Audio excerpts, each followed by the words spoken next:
In fact, people found that back in September of 2022, they spent about 8.5 billion yuan, or about 1.1 billion US dollars, to construct this new program to strengthen the embankment. Now, what's funny is that along the sections of the lake, everything else was strengthened except for this particular part that has now been destroyed.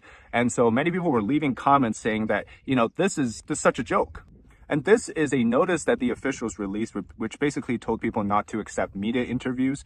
They don't want to post outside about the situation, what's happening, basically just censoring the situation.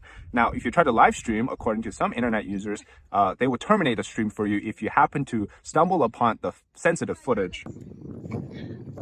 又禁播10分钟啊！禁播10分钟了，不能播啊！不能播啊！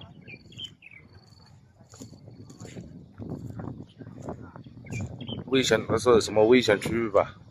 刚刚被禁播了，说我拍到那个危险的那个场景了，被禁播10分钟。 Even if the situation is dire, you basically cannot avoid the classic censorship of the CCP.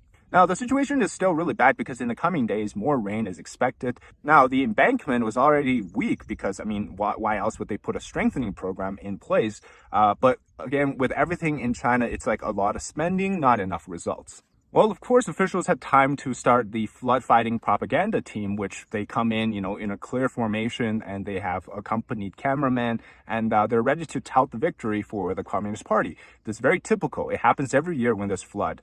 Before the people are even rescued, before the flood thing is to completion, the propaganda team is already here to basically tout the achievements of the local officials. And people all over China have really no access to what the situation at Dongting Lake is. For example, CCTV, when this was happening, they didn't show any situation of the flood. You have videos of people being washed away. You have people who are being rescued. None of that was seen on state media. The rest of the region has also been facing a tremendous amount of disastrous flooding.